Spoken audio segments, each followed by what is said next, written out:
It's Ohio State. It's Michigan. It's going to be absolutely cinematic. Can't wait for this one. Noon kick in Ann Arbor. Crispy air. Maybe some snow. Remains to be seen. I want to give you my final take for Ohio State in this game and for Michigan in this game.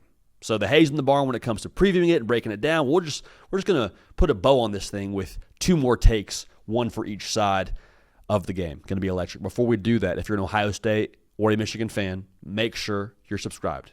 College football, nothing but college football. We will have a reaction for you in this game to whoever wins, and want y'all to be a part of it. Want to make sure y'all don't miss it, so make sure you're subscribed. Appreciate y'all in advance for doing that, because that kind of makes this whole show go. So thank you for that.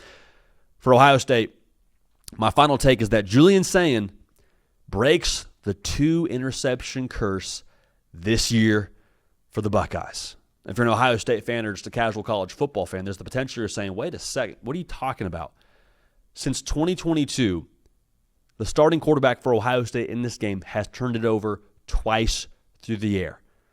It's not a coincidence that Ohio State has lost the last 4. I happen to believe that Julian Sayin is the chosen one here, the one to pull Excalibur out of the stone.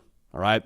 The reason why I feel that way, he's just been the epitome of efficient all year long. Now, I understand Michigan is a different beast than Washington and the other teams they've played really the entirety of this season. And I think Wink Martindale is going to bring some things that Julian Sayin just hasn't seen. But I'm at this point, man, where I'm trusting my eyes. I'm trusting the vibe. I'm trusting the poise. Maybe it's the California cool. But 80% completion percentage from Julian Sayin.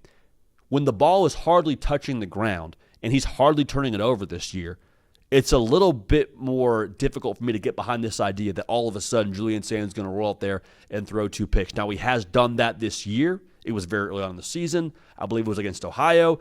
So my thought on all this is the way he's progressed since game 1 to now, I think he's going to be dialed in, and I think that he will be ready to process whatever Michigan's throwing at him. Now, it may not be a thing where he has all the answers in the first quarter, but over the course of the game, I think Ohio State's going to feel this one out. I think Julian Sayin will feel this one out. I think he'll get a good gauge for what Wink Martindale is throwing at him, and he will do all of that without the crucial mistake, or at least the 2 crucial mistakes that keep Ohio State from being where they want to be at the end of this football game. All right, now if he plays clean, all bets are off. And that's kind of why Ohio State hasn't been able to win this game. Like, there's 2 reasons why they've lost. One is the fact that they've been out-rushed, out-physicaled, out-toughed, however you want to phrase it. That's why they've lost the last 4 years.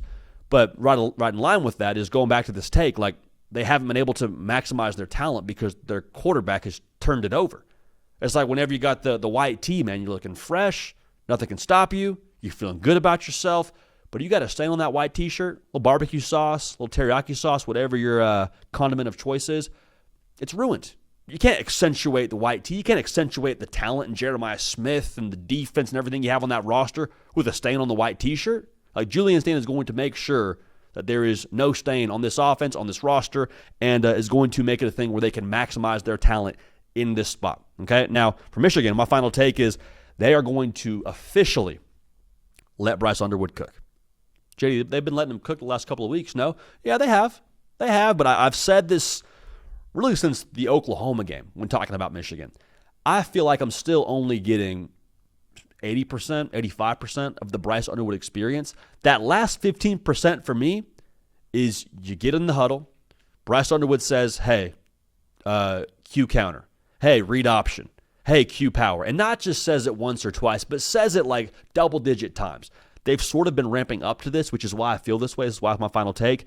The last 3 games, 7 carries, 9 carries, 8 carries. If you're not letting him tote it 10-plus times in this game, I think you're doing yourself a disservice.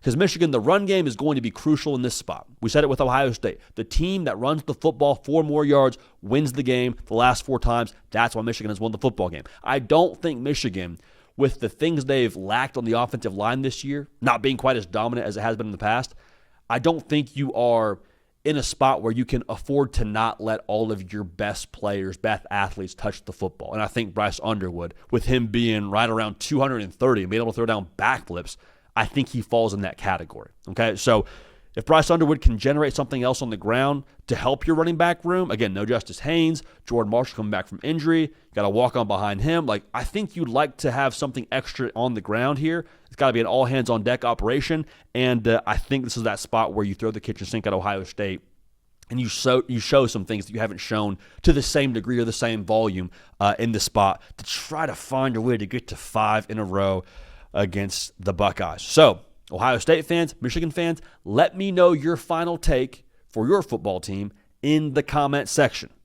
Also, make sure you're subscribed, as we already mentioned, but just a two-chore checklist there for y'all. So we appreciate y'all making that happen and for making this show what it is. For Cato on the ones and twos, for myself, JD Piquel, hey, we appreciate y'all. We love y'all.